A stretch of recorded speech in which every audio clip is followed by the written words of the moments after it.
Hey everyone, here in Amplify, we are super thankful to have a diverse group of guests with very diverse opinions. Just know that not all of their perspectives align with what we believe at Stories of Antisemitism. And with that in mind, enjoy the episode. Welcome back for another episode of Amplify with Stories of Anti-Semitism. Again, I'm Jeremy Jacobs. I'm your host, and we are back today with Joel Richardson, a good friend, New York Times bestselling author, itinerant speaker, lover of sticks and nature. And if you don't understand what I'm talking about, that's just because you don't follow Joel on social media. So make sure and do so after this episode. Joel, how are you? I'm doing good, Jeremy. It's good to be on with you. Good to see you. Well, we're going to talk today about some things related to Christian theology. You know, at Stories of Anti-Semitism, we fight anti-Semitism and confront anti-Semitism in all of its forms, whether it's on the left or it's on the right. And of course, there's plenty of anti-Semitism happening on the right, and not just on the right in terms of politics, or not just in terms of pundits like Candace Owens or Tucker Carlson, but there's actually stuff coming out of the church. There's quite a conversation happening on social media these days, especially on X. I know that you're paying attention to that. You are on social media, comment on social media a lot. And so as we dive into this, why don't you just talk to us first about what you're seeing in the social media conversation regarding anti-Semitism from the right, from the church? So I would say, this is something I've been monitoring for the past 20 years. And the majority of the more vocal anti-Semites that I've seen previously were coming from the left. What we're seeing right now, suddenly, and really, in many ways, you could say October 7th was sort of the issue that's forced this to the forefront. But what we've seen is suddenly this explosion of brazen anti-Semitism, not just subtle anti-Semitism, but overt, over the top. Some of the worst forms of anti-Semitism have been exploding in the podcasting world, in the social media world, from voices that were former darlings of the right. Candace Owens, Tucker Carlson, Steve Bannon. There's so many others, and a whole bunch of other sort of fringe voices.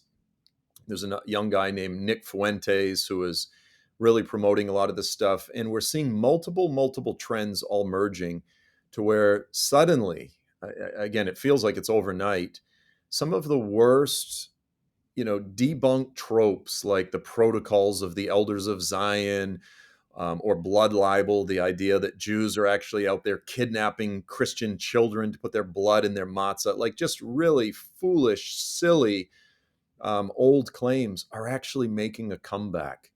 And the mainstreaming of the conversation about Israel and their role in American politics, it's terrifying. As someone who cares deeply about anti-Semitism, who cares about my Jewish friends and Jewish neighbors, it's terrifying because, to be honest with you, Jeremy, the things that we're seeing in the public sphere right now, it's every bit as bad as anything that was said pre-World War II, before the Holocaust, coming out of Nazi Germany, except now it's not just coming from one nation. It's literally coming from leaders of nations. At the UN just the other day, to see so many people walk out of Netanyahu's speech, which was really just an incredibly reasonable speech, to see the whole world embracing this type of racism and hatred is extremely concerning. Very, very disheartening. Yeah. Well, you brought up 1930s Germany. And I think that one of the sin of the past, I'll put it that way, the sin of the past for the church was that we were largely complacent, but not just complacent, also complicit in many ways, in many examples in World War II. And I think now's the time to kind of call Christians forward and say, you know what, never again, right? Like our never again, the Jewish people say never again, meaning never again will we allow that to happen to ourselves in a nation or in a culture. I think the church needs to kind of stand up and say, never again will we allow that to happen to our Jewish friends, but it's happening again. We're seeing it from the theological side, and I know we're going to talk about some of these guys. Joel Webbin is kind of one of the people that's leading this charge, or is very vocal right now.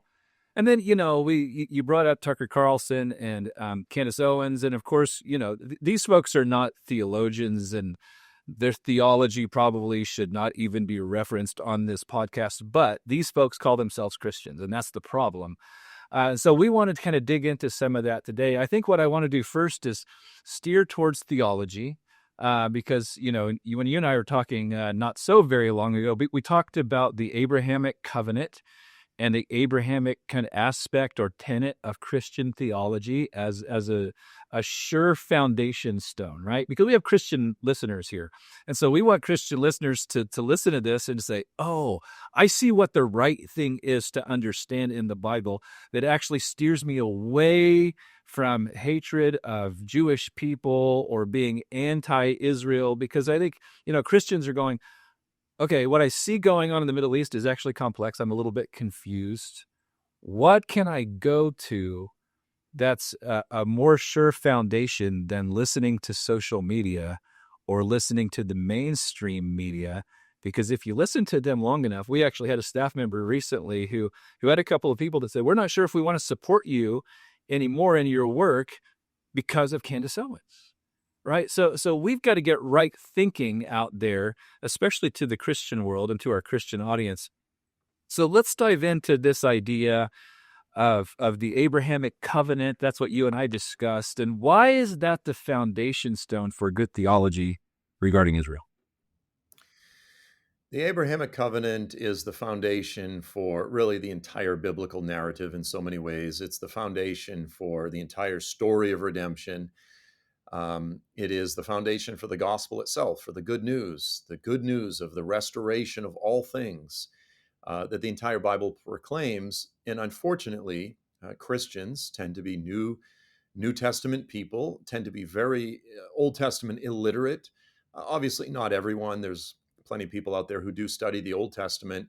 But I find, I've been really shocked, Jeremy, even people who are in this space, people who have written books, pastors, the degree to which ignorance of some of the basic tenets of the Abrahamic covenant, it's epidemic in the church. And admittedly, it's a fairly, complex thing because it unfolds over a few chapters in the book of Genesis. But the Lord made a series of promises and oaths to Abraham. The highlight of it, of course, is when in Genesis 15, when the Lord has Abram cut up these various animals, and a full cow, a full heifer, and a goat, and a ram, and then two birds, and he creates essentially an aisle down the middle of these animals, and the Lord appears in the form of fire and smoke, and he passes in between these animals, and he makes the promise where he gives Abraham and his descendants the promised land, the land of Canaan. He defines the land.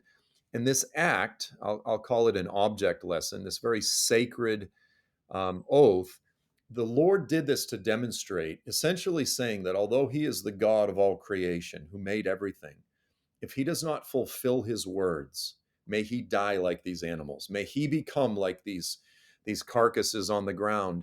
So this is one of the most solemn vows that God makes in the entire Bible. And I think those of us who claim to be followers of Jesus, who claim to worship the God of the Bible, the God of Israel, we should familiarize ourselves with the Abrahamic covenant and all of the components of it. And so the Lord, not only did he promise Abram that he would have an abundance of descendants, plural. He says, as numerous as the stars of the sky or as numerous as the sand of the seashore. He also promised one ultimate seed that would come from the seed line.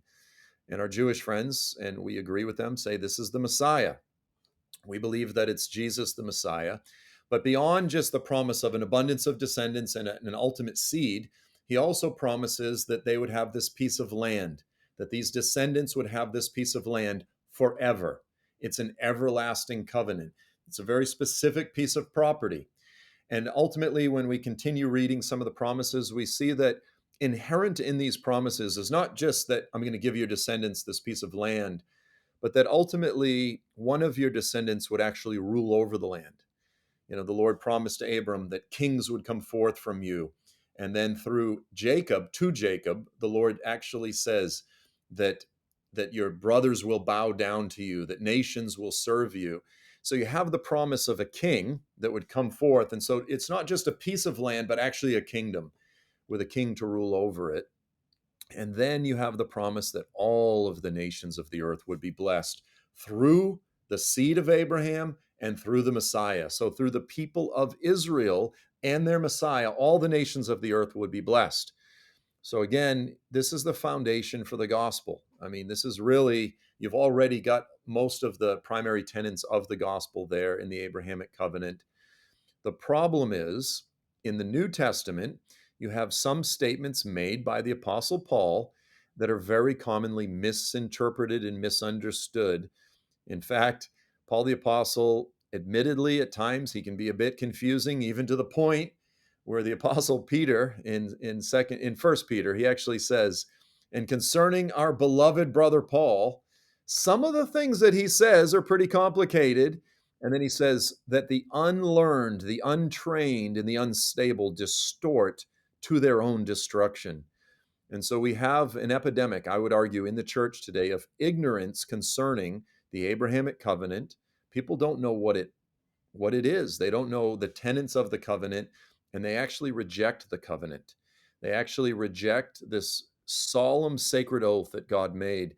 And as a result, we've suffered. The church itself has suffered and fallen into, as Peter says, to their own destruction. We've fallen into destructive, harmful ideas and doctrines that have led historically, demonstrably, to the Christian mistreatment of the Jewish people, of the Jewish community. And this is something that needs to be addressed and remedied and confronted robustly. Yeah. As you spoke, there were three big things that really stuck out to me there. The first one, the idea of a people and a land and a blessing. I think it was Walter C. Kaiser in his book, Promised Plan of God, that talked about that kind of framework for the Abrahamic covenant. That's essentially what God promised to Abraham, and it has to include those bloodline descendants of Abraham.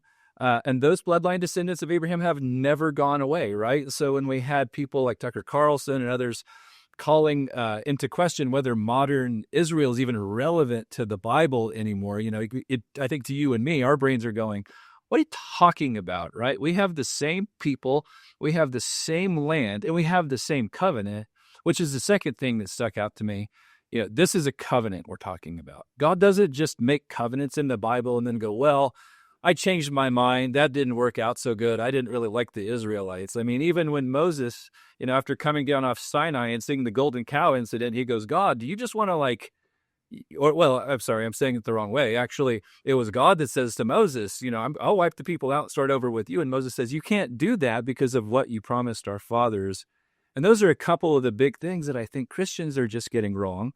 But then, you bring up the New Testament, and they're really some of the difficult things that Paul has said, and some of our brothers and sisters twist those words or misunderstand those words to sort of say that the church or Christians supersede or replace Israel and the Jewish people. So if we could, let's talk New Testament for a second, right? So maybe talk about what are some of those big arguments that get thrown out, not just by Tucker and Candace, but especially by people maybe like Joel Webben. What are they using to make Christians say, you know what, we don't even have a foundation in the Bible for loving Israel anymore?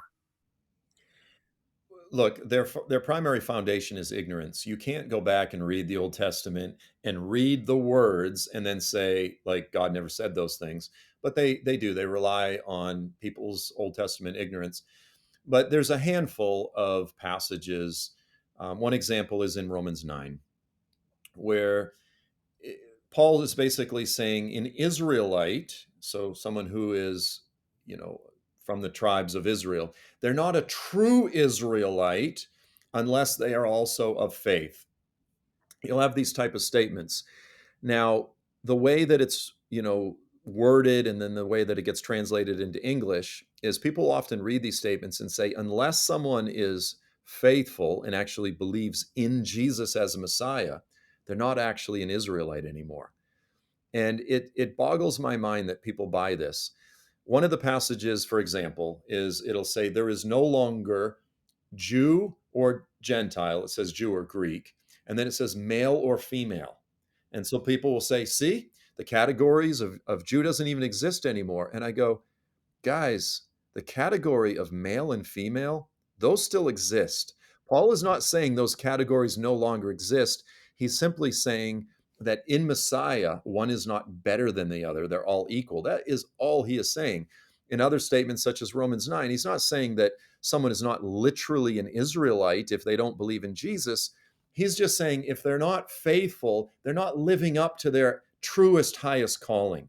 They're not in, the name Judah, the tribe Judah, from which we get Jew, it means praise. And so Paul does a little play on words, and he says, like, if a Jew really wants to be a true Jew, he means in the truest sense, if they want to live up to their calling, then they have to be someone who actually gets praise from God and praises God. He goes, but if they're an unbeliever, then they're not truly a Jew. He's not saying that their ethnicity changes if their belief changes. If I put on a wig and say that I'm a girl, it doesn't change the fact that I am a biological male. That's just a fact.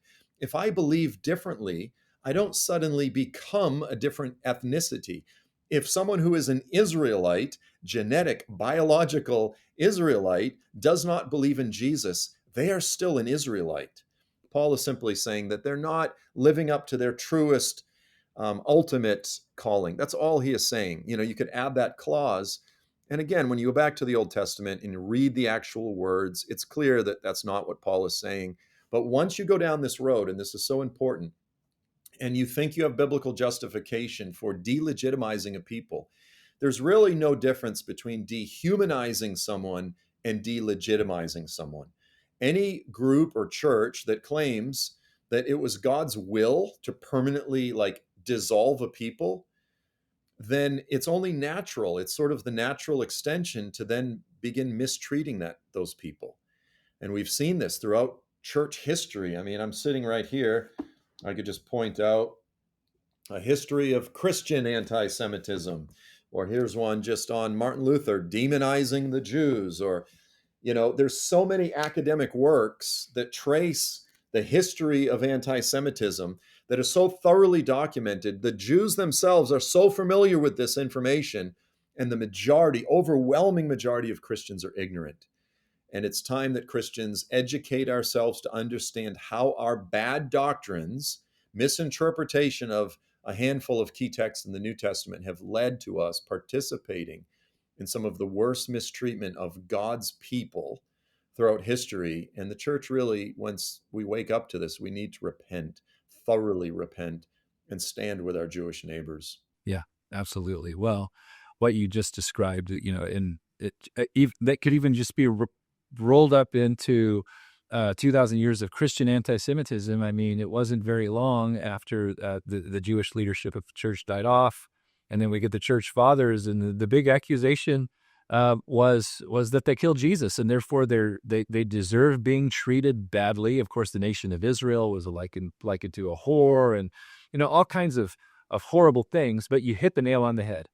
It's dehumanization, and once you can reduce somebody's existence to being less than human, you can do awful things to them, and you can do it justified in your mind, right? You actually think that it's okay to kill or to threaten or to rape or whatever, because this person is less of a person, and I've got some level of superiority, right? And so that's where you see the kind of the jumbling together, not just of anti-Semitism, but of anti-Judaism as well. And I know I'm opening up a can of worms. We don't have to go down that road, but what you just described is actually right, I believe, right at the top of the list for this conversation that the church needs to be having right now.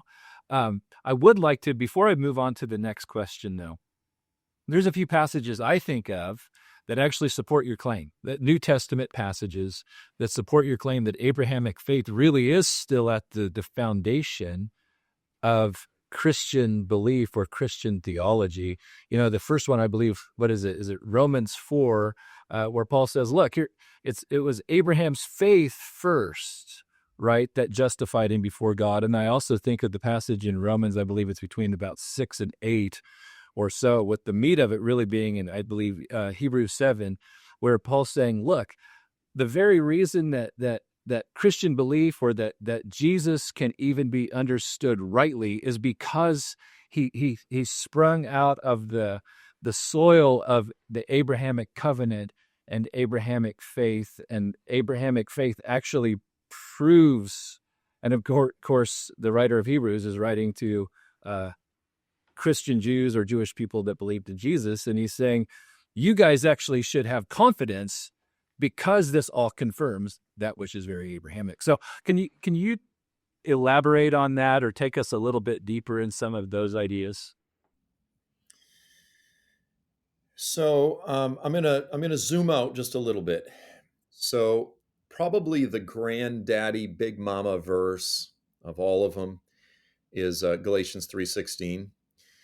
So Galatians 3:16, Paul the apostle, he's talking about the Abrahamic covenant, and he basically he okay, actually I'm going to back up even a little bit more. I want to talk about a cultural reality that underlies this whole discussion. So in the church today, your average evangelical Christian, we really, really value certainty, but not just certainty of when I die, I know that I'm going to open my eyes and be with my Lord, but certainty on like every little fine doctrine and belief.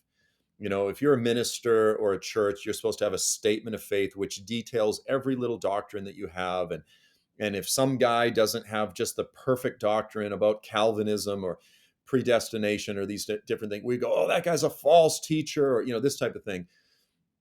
And today it's very, very popular among the anti-Semites to bash Talmudic Judaism and to bash the Talmud and this type of thing. Well, look, the Talmud is simply, it's a very cultural Jewish way of discussing passages. Like, hey, here's 4 different opinions. Here's 5 different ways to look at this passage. Let's argue about it. Let's debate about it. And personally, I think the Talmudic form of argumentation and wrestling through tensions and different things, it's far more biblical.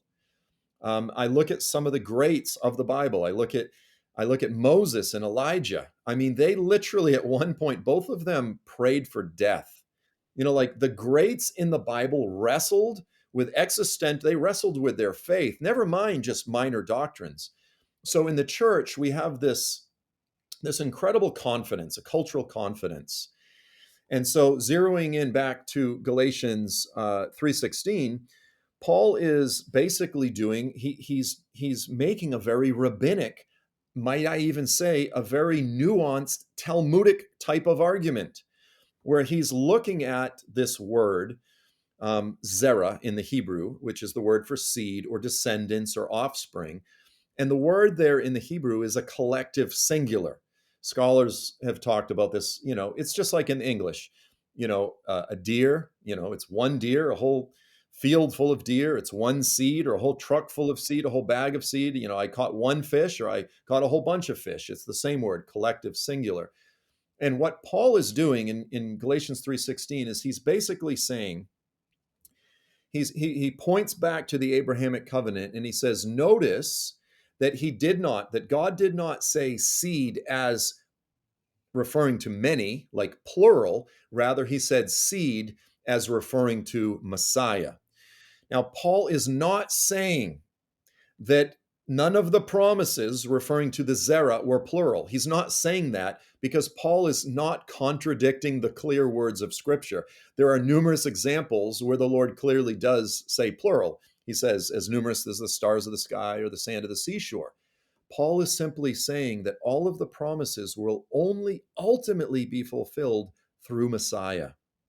It's a very simple statement that he's making, but he's doing it in, again, a very rabbinic, very sort of Jewish way of arguing.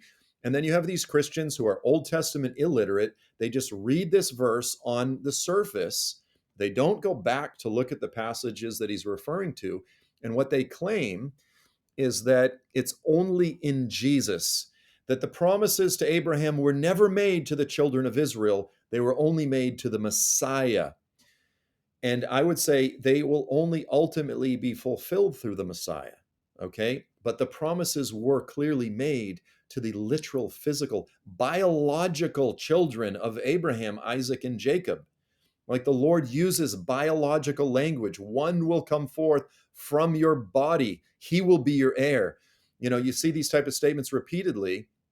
And even Paul, later in the book of Romans, he also affirms that even Jews who don't believe in Jesus, who don't believe in the Messiah, he goes, they're still beloved because of the covenants. Even though he calls them, he says, enemies of the gospel. So they're enemies of, Christian doctrine. But he says, but they're still beloved because of the covenants. And so there's this idea in the church, there's all these bad ideas in the church that we are the new and the true Israel. And again, and many people even try to soften in this theology. I think of Sam Storms, who was a great guy, a brother. I love him. He was actually my teacher in Bible school. He taught my class on eschatology, and he'll say he doesn't believe in replacement theology or supersessionism. He'll say he believes in inclusion theology or fulfillment theology. Well, these are just nice terms to try to soften in something that is still harmful to the Jewish people, no matter how you slice it. Once you say that you are the new or the true Israel, what are they? What do they become? If I'm the new and true, then what does the old become? And no matter how you slice it, you are delegitimizing a people. You are teaching something the Bible does not teach. You're distorting the words of Paul. You're ignoring the covenant that was made. And the result, as we've said, has been 2,000 years of mistreating the Jewish people. And we have to make the connections between bad theology and bad behavior because it's repeated, it's consistent, and it's demonstrable. Again, there's entire books written about it. Volumes have been written about it. We need to educate ourselves. Yeah. Now, what you just said really tees us up, for our next question. Because what we discussed, I think, when we were thinking about this episode is, you've got bad theology and bad ideas that sort of mix together, and a person, once you've got a little bias, you just cherry pick Bible verses and you go, oh yeah, that supports what I think, right? Except they take them out of context and don't look at the full range of Scripture. But they take those bad ideas about Israel and Jewish people, and then usually it doesn't take long before those bad ideas turn into a full-blown replacement theology or supersessionism, of some sort. And once you can do that, now you've probably degraded or delegitimized, to use your word, you've degraded or delegitimized Israel, Jewish people, their identity, their covenant. And once you've done that as a Christian, I mean, you're really in a bad spot because you've fueled your hatred of Israel and Jewish people with theology. And so let's talk a little bit about that slippery slope. And I know I kind of did this, but I'd love to hear your take on it. What does that slippery slope look like to you when someone sort of omits or misunderstands the Abrahamic covenant as the foundation stone? When you have the backdrop right now of all of the chatter on social media, of all of these claims about how the Jews control the American government and the Jews control the porn industry and they control the banking industry and they control the whole world, Candace Owens literally used the phrase, talking about the Jews recently, she said they are the masters of the universe. Like, what in the world does that even mean? But once you have all that stuff floating around, and then you remove the biblical reasons to still treat the Jewish people as God's people, then oftentimes people will fall into all of these just ridiculous conspiracy theories and all of these racist tropes that are floating around.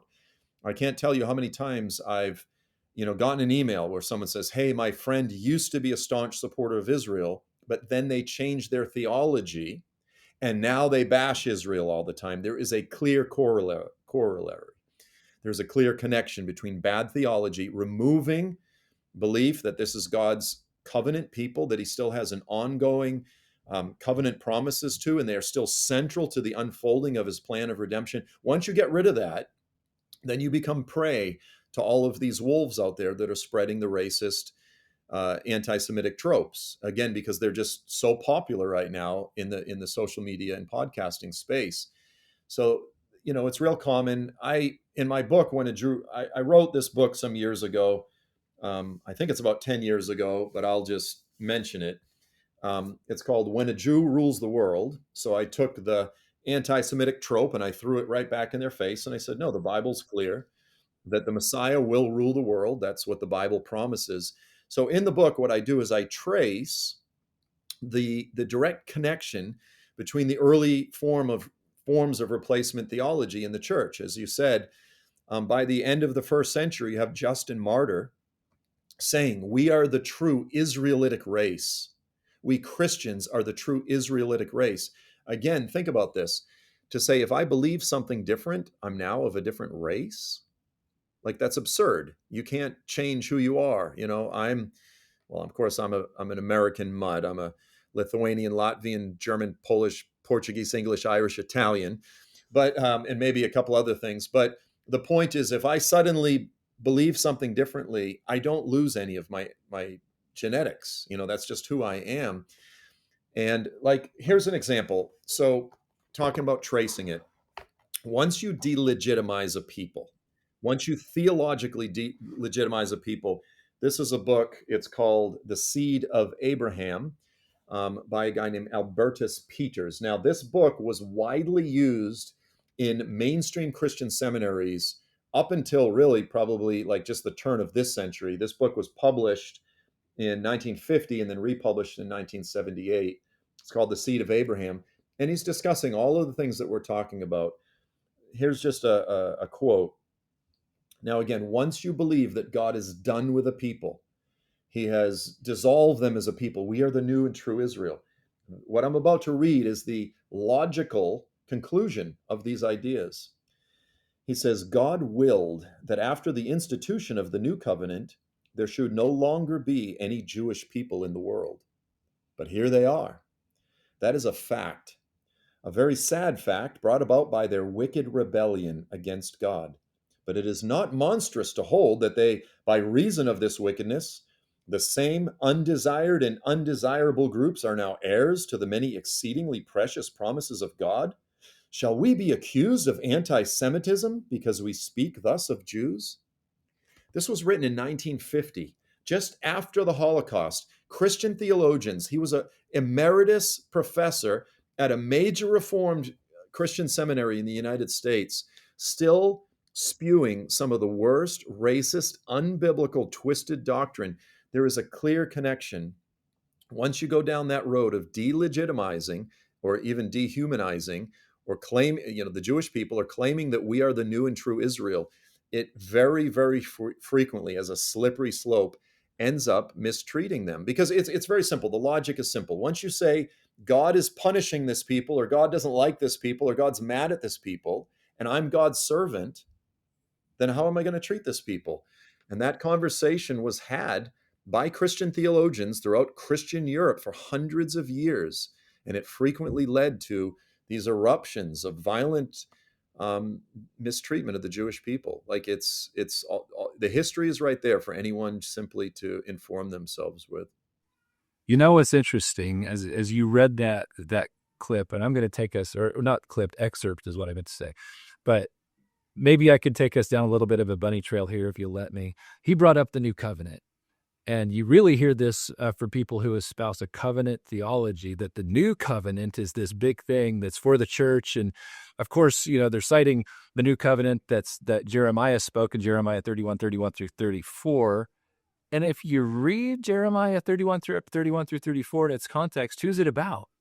It's about Israel, right? If you take it literally, it hasn't even happened yet, because that hasn't happened for Israel and the Jewish people yet. So do you have any thoughts that you want to offer up, even along the lines of kind of how Christians have taken that language of the new covenant, or the new covenant itself, and said, oh, that's ours, and it's not really relevant to Israel anymore? Give some thoughts. Yeah, very much so. In fact, I want to read part of that from Jeremiah. So he makes it to the house of Israel and the house of Judah in Jeremiah 33, verse 14. He says, in those days, Judah will be saved. Jerusalem will dwell in safety. And this is the name by which he will be called. The Lord is our righteousness. David shall never lack a man to sit on the throne of the house of Israel. Like these are all part of the Davidic covenant, which is tied to the Abrahamic covenant. Here, the new covenant. The new covenant is an extension of the Abrahamic and the Davidic covenants. So, you have this new covenant that's made, and it's about literally blessing Israel so that they will live in safety and at peace. Now, I would say the new covenant has been ratified. At the cross, it was most certainly ratified that you and I now have the first fruits of that. We have the Holy Spirit in us, which is a deposit, a down payment, a guarantee, which are all future oriented terms that we will be part of that coming kingdom. As Gentiles, we're part of this global kingdom. The Lord has given Israel their inheritance, which is the land distributions, the tribal distributions in the land of Israel, and the Gentiles inherit the world. But there's a degree to which the kingdom of Israel that will be reestablished when Messiah comes, it will rule the entire planet.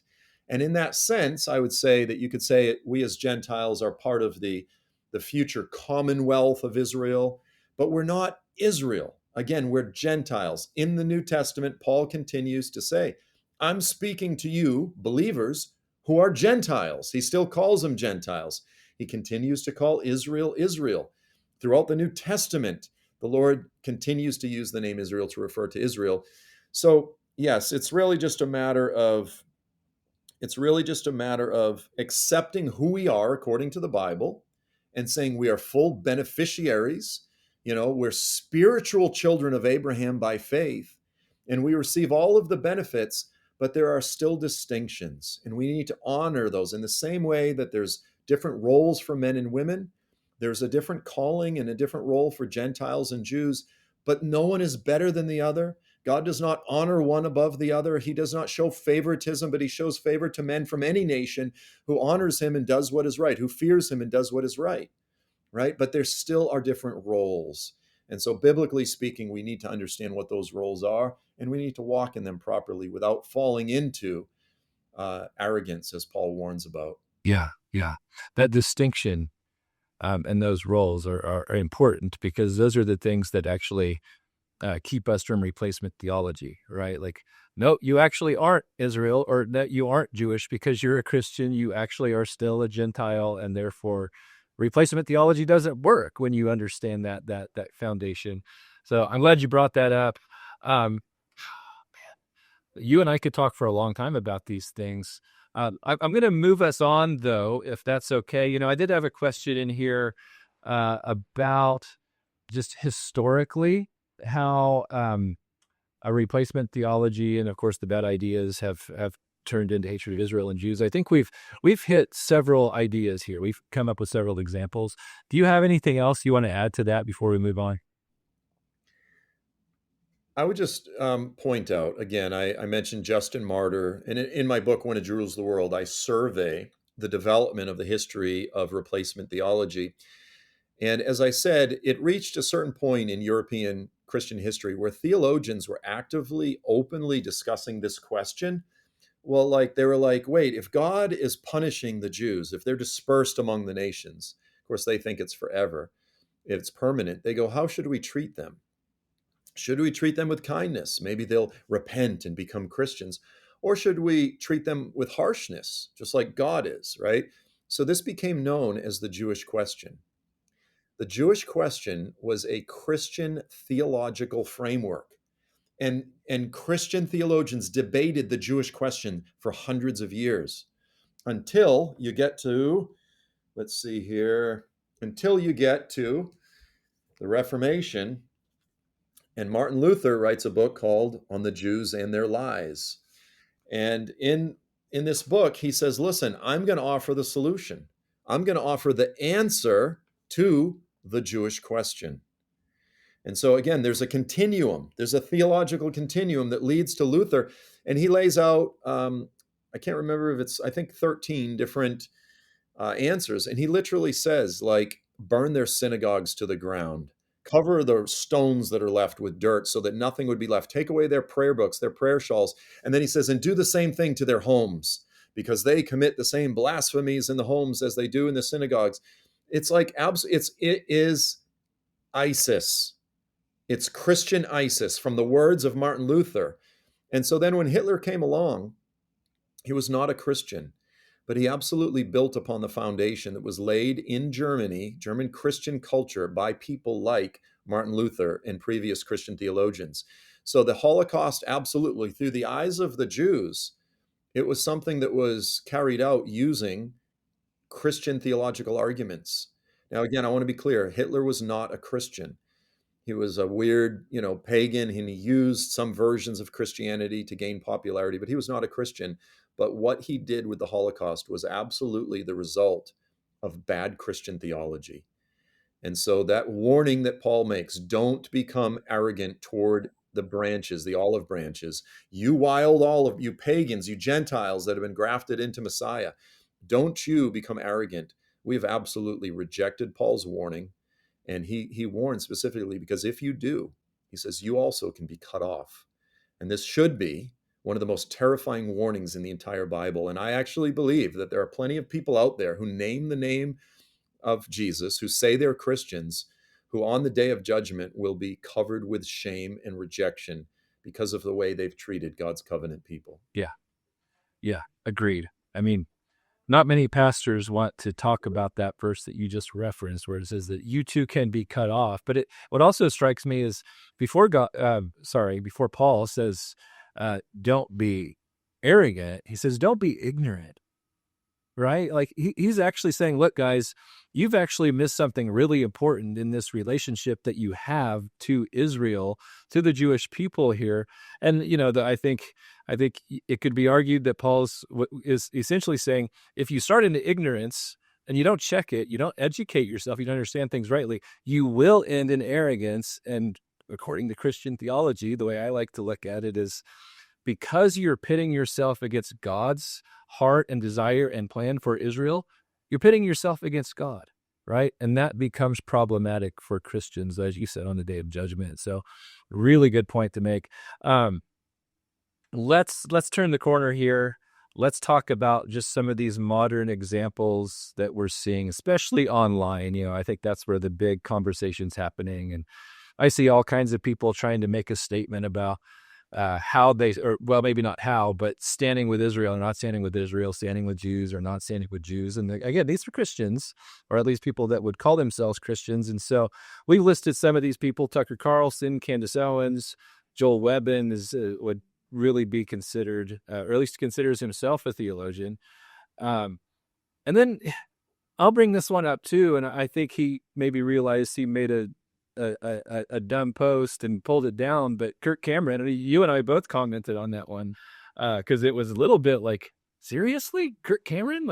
And then he also, when you listen to his reasoning and his theology, you went, whoa, this is real shaky. There's a lot of people that could easily kind of poke through this, but take him or one of these other folks, or maybe someone we haven't even noticed.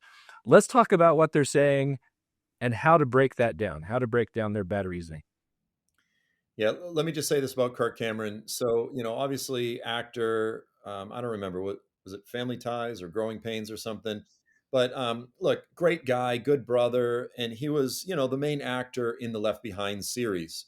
So he was the face of dispensationalism. And he's no longer a dispensationalist. His theology has changed over the past, I don't know, 20 years or so.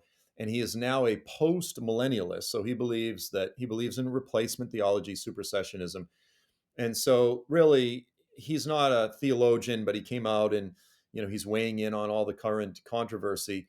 And what he did was he was just espousing typical replacement theology. But in the midst of it, what he did is he mentioned the state of Israel with quotes. He goes, or the state of Israel.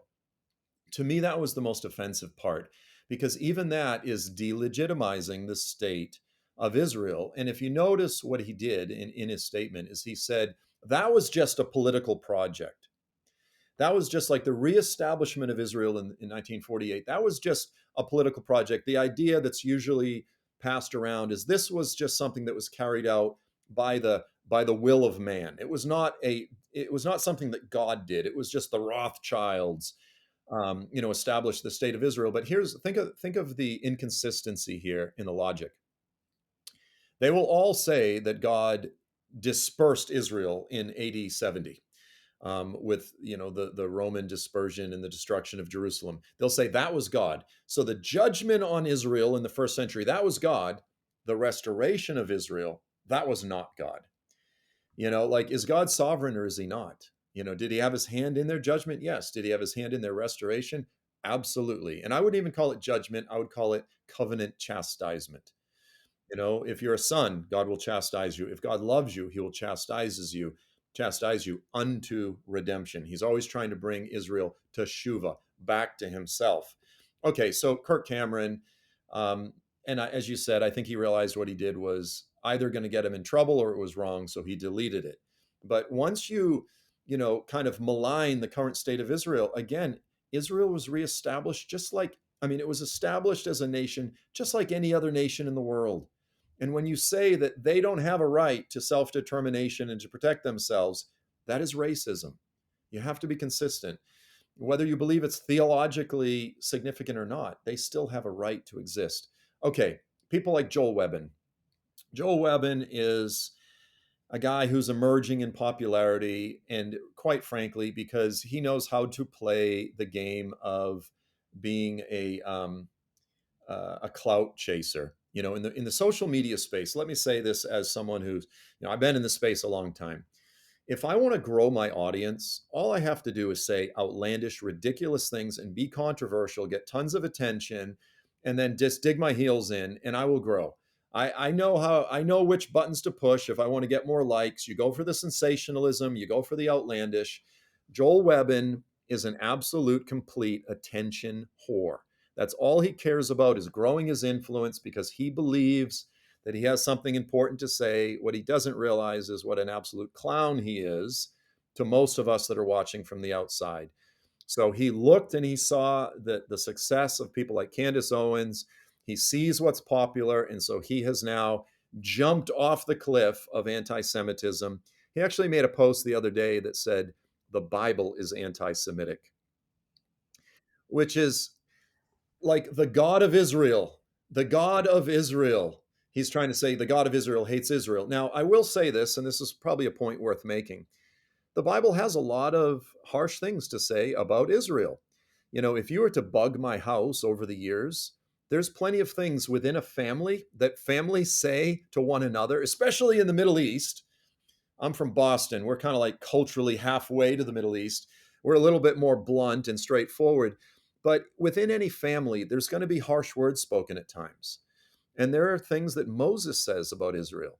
Like God says, I call heaven and earth as my witnesses against you today.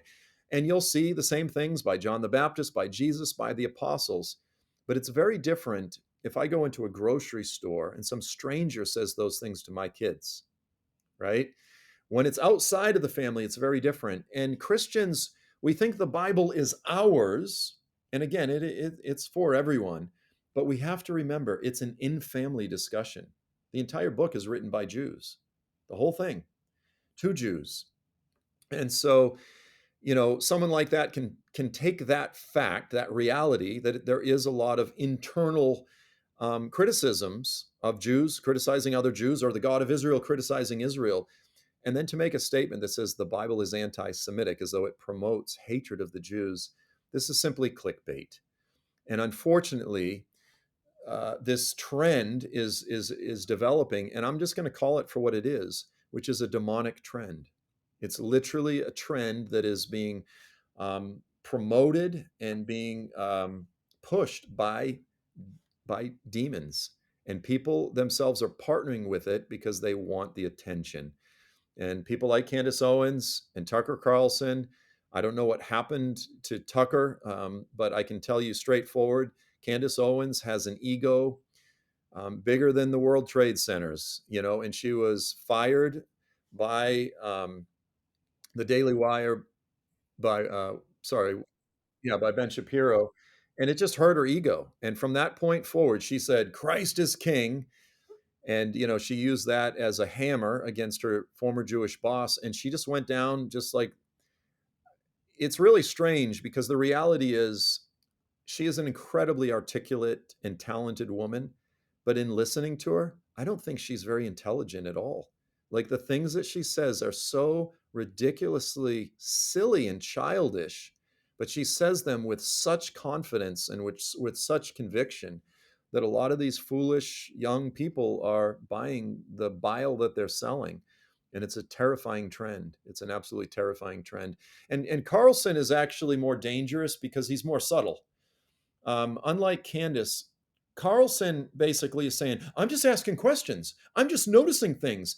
And so he doesn't frame it as though he hates Jews. He just has guests on, like Daryl Cooper, this historian who says that Hitler was actually the good guy in World War II.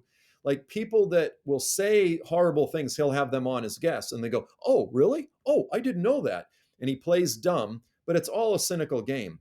His main point is he's questioning Jewish influence in the American government, American of Jewish lobby groups. The problem with this, and look, this is a valid, discussion for anyone to have. The problem is that every government in the world, the United States, like the CIA, we use the CIA to try to affect our foreign influence, our interests in foreign countries. China is literally buying up land next to American military bases. Saudi Arabia gives way more money than Israel can ever even conceive of giving. Gulf Arabs give way more money, like in the back pockets of major presidents, congressmen, and women senators. Like, I mean, going back, I don't know what we are now, 20 some odd years, when Hillary Clinton had to disclose the amount of money that was given to the Clinton Foundation, it was over 35 million was given directly to the Clinton Foundation from Gulf Arabs, again, primarily Saudis, Emirates, and Qataris. Do you think it's because they care about suffering children with AIDS in Africa? No, they're giving money. And first of all, the Clinton, they're not actually doing any of those things. They're using it for Chelsea's wedding, etc. But the point is, they put money in the back pockets of people like presidents because they are buying influence. And everyone will just sit there and point to the Jews, to Israel, and their influence in the United States, the majority of which, by the way, are American citizens. They're American Jews, not Israelis. It's not Israeli influence, it's Jewish influence.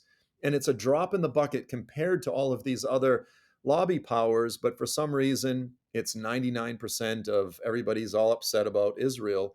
But look, the reality is, as I said, America does it, China does it, everyone does it. The difference is most countries do it so that they can get a financial leg up, they can have greater influence. Israel does it because they want to exist. They want to secure the fact that someone's not going to try to wipe them off the map. It's actually an existential. Israel's foreign efforts are existential. And I want to be clear, I'm not trying to argue that everything the Mossad does is perfect and clean as the wind-driven snow, but the stakes are a lot higher.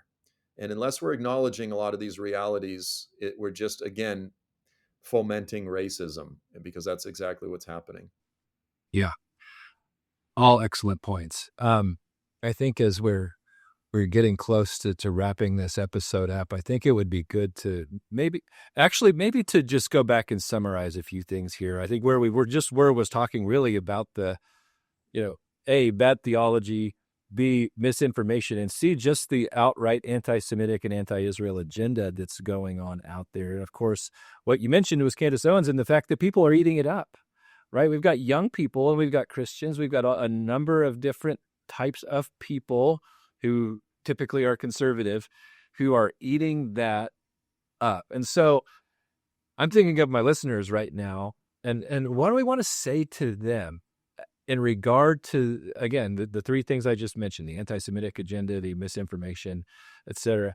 What do we want to say to them to help them maybe think a little more critically and be much more aware and wary of those voices? Yeah, so I would say, first of all, whenever any nation falls into a season of insecurity, this becomes a massive danger. So you're a little bit younger than me. I'm in my 50s. Most folks, Gen Xers and boomers grew up in the, 60s, 70s, and 80s. The paradigm that we lived with back then was, kind of like Kennedy Democrats versus Reagan conservatives. The difference between the two was not drastic, but we all would say things like, hey, I might disagree with you, but I will fight for your right to say it. We believed in freedom. We believed in freedom of speech, all of these things. A lot of the kids now that are in their 20s, they've just lived through an entire decade of insanity, quite frankly. They lived through the COVID period, and now they're hearing, oh, wait, that was all, so much of it was fraudulent. And they've had the radical Marxist, transgender, LGBT agenda forced down their throats in a really aggressive way, especially if they were, going to public schools or universities and this type of thing. And, they're looking out, they're going, I can't afford a house. Social media is making them all incredibly socially awkward to where men and women are not connecting. You look at the number of men who are like 32 and under now who have never been with a woman. They're virgins. They're not married. They're not getting girlfriends. It's exploding. And so all this to say is there's a hopelessness. There's an insecurity. The government can monitor everything we do. Whenever these seasons of insecurity come, it's the most convenient hatred is to blame the Jews. And quite frankly, it's lazy. It's so lazy. Like, wouldn't it be just wonderful to wake up every day and not have to face your own inadequacies, your own failures, and just say, I blame Israel, I blame the Jews? It's laziness, but it's very convenient, and it's happened a million times. Again, entire books have been written documenting it. And for young people to realize, don't fall into the trap. It's happening again. Like, if you knew history, you would not fall for this trap again, but it's happening. And it is happening. And I would also add this, that if we know the scriptures, if we know what the Bible says about prophecy, about the last days, the Ahachrit Hayomim in Hebrew, like, it's very clear. Like, even Jesus himself in Matthew 24, he said, the time is coming when all the nations will hate you. He says, because of my name. Now, Christians debate that. They go, well, who is he talking about? Jews or Christians? Because he said, because of my name. But clearly, the context of this sermon is the land of Judea. Like, the nations will invade, literally, Israel and gather together against Jerusalem because of, and this is important, a demonic hatred, a spiritual hatred. And that trend, what the scriptures warned us of, it is unfolding right in front of us. So I would say to the young people, don't be an idiot. Don't be gullible. Don't be a sucker. Don't fall for the spirit of the age, the zeitgeist. And also don't fall for the lies of the devil. Like, they're so easy if you open your eyes, if you know the scriptures, if you heed the warnings of scripture, you can see that the reason that there is so much attention and controversy over Israel is because God still has a plan with them. And Satan wants the throne of David. The Lord has promised that he's going to send his Messiah. Jesus is going to come back. He's going to restore the throne of David from Zion. The knowledge of God will cover the earth as the waters cover the sea. The Torah of God will go forth from Zion. This is the good news, the restoration of all things. And of course, Satan wants that throne. So, I always say to my Christian friends, I say, listen, if God is done with Israel, it's very clear that Satan has not gotten the memo. Open your eyes, use discernment, and don't fall for the zeitgeist, and don't fall for the anti-Semitism and the propaganda. Be your own person. Use your independent thought and pray into these things. Don't allow your theology to be guided by social media and by trends. Allow it to be guided by the scriptures, and educate yourself. Quite frankly, as you pointed out earlier, Paul said, like, don't be ignorant.